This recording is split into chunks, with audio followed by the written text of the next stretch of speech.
There really is nothing like a warm egg tart fresh out of the oven that you made yourself. Hi everyone, today we are going to make a dim sum staple, Hong Kong Egg Tarts. And the first time I ever had a fresh out of the oven egg tart was actually at an a la carte dim sum restaurant in Beijing. I took a bite and I was just like, where has this egg tart been all my life? It was truly a transcendental experience. And I decided to make my own recipe so that we could have those fresh, hot out of the oven egg tarts at home. Your list of ingredients is actually surprisingly short. So for the dough, all you need is flour, salt, and butter. And then for the custard, you're gonna use some vanilla. You need 3 eggs, some sugar, evaporated milk. People have also asked me if you could use sweetened condensed milk in this recipe. I will address that substitution later when we are making the custard. You also need a fine mesh strainer.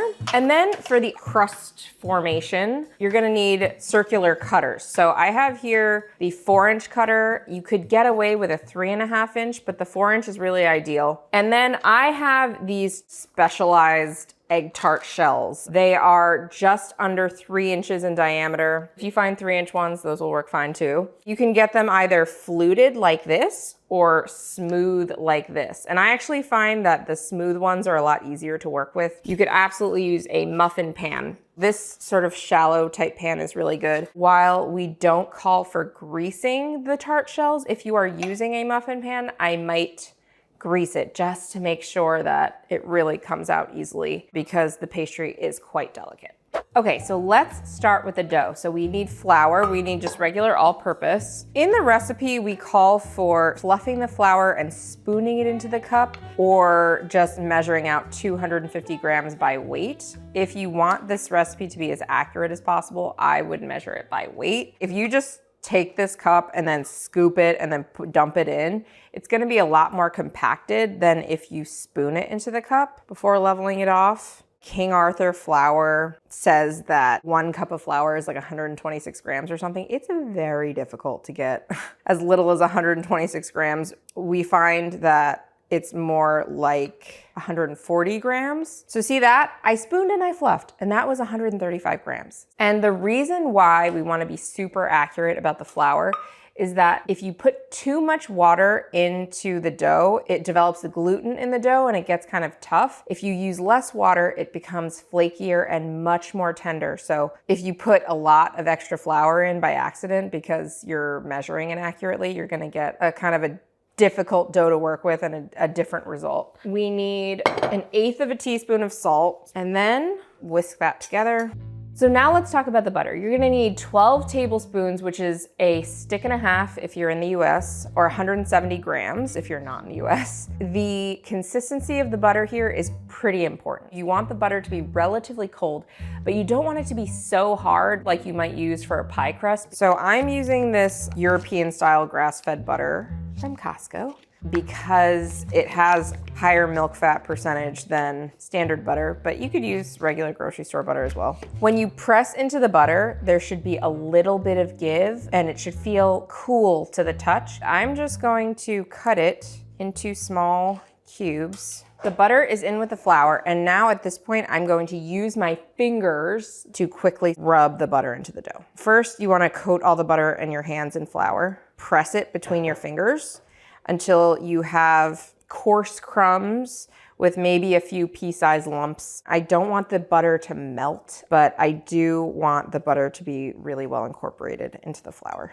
And as you expose butter with your fingers, you want it to sort of get coated in flour again. That acts as a barrier to keep it from sticking to your hands. So you see that you have this like really crumbly texture, but you have some of these bigger lumps of butter in there. You can see the dough is almost starting to form. Like when you squeeze it, it stays together. Now I'm just gonna add 2 tablespoons of cold water. So I'll spread it out in there. You don't want to knead the dough, you just want to press it together. I am now going to wrap this in plastic wrap and I'm going to chill it for 20 minutes. I like to just brush as much of that dough off my fingers as I can so that it doesn't gunge up the sink, and also you don't want to waste any dough.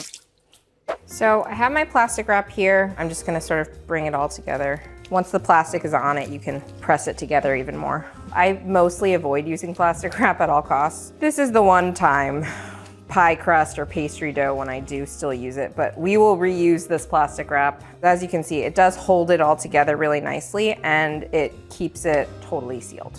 And now we're gonna chill this for 20 minutes. So we have our chilled dough out of the fridge. I'm gonna unwrap it and I'm gonna put a little bit of flour on the board. I'm gonna roll this about 6 inches wide and 15 inches long. I have a Chinese rolling pin here, but you could use any rolling pin. So that's about 15 inches. And now we're going to do the book turn. Flip over 1/3 and then 1/3 again. Don't stress too much if it's breaking. This is why we make these videos. It's like an expectation setting thing. Like, yeah, the dough is not gonna be perfectly like your regular pie crust at this point. Once we're into the sort of like rolling and cutting stage, after it chills for another hour, you're gonna find it easier to work with at that point because the dough will have rested. And it's already easier because it's warming a little bit. And we will do the book turn once more. We are going to press it all together again, rewrap this in plastic, and then we're going to chill it for 1 hour this time.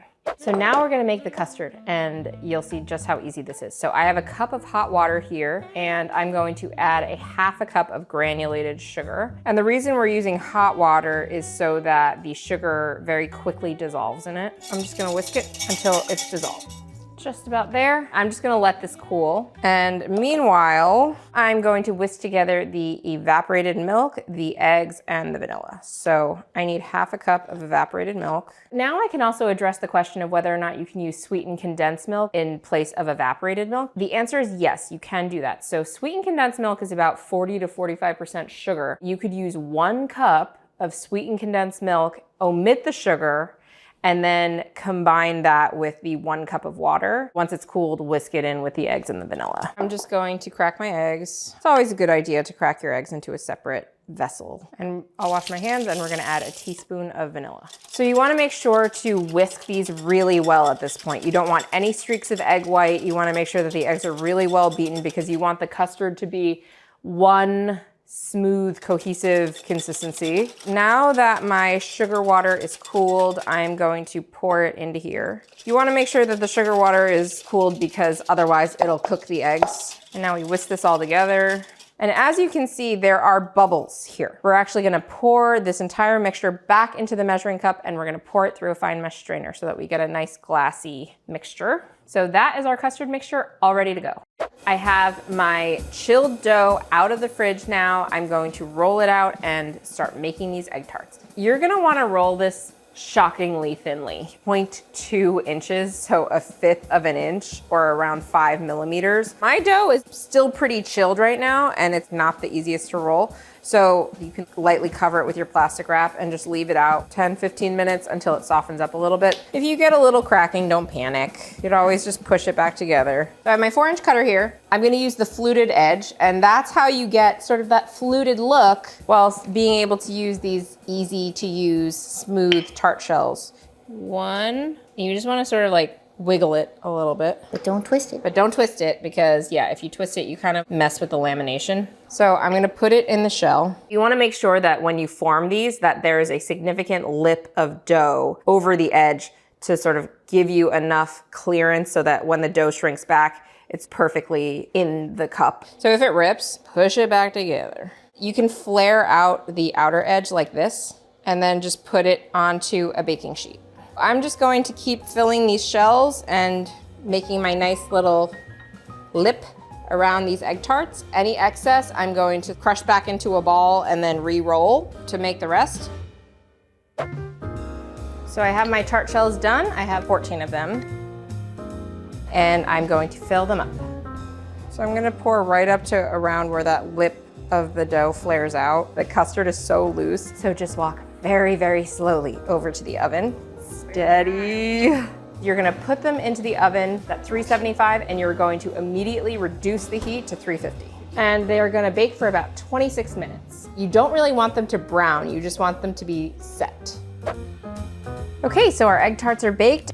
They've been cooling for about 10 minutes and you can see how easy they are to pop right out of the tart shell. There really is nothing like a warm egg tart fresh out of the oven that you made yourself. The crust is really, really flaky and the custard is just really smooth and glassy and yummy. This is the texture that you want. A little jiggle. It's good. It's in our cookbook, The Walks of Life, Recipes to Know and Love from a Chinese American Family. It's one of those recipes that just had to go in the book, even though we had only 100 recipes put in there. But if you're a lover of egg tarts or dan tat, I hope that you enjoy it too. So if you enjoyed this video, give it a like and subscribe to our YouTube channel and check out thewalksoflife.com for more recipes.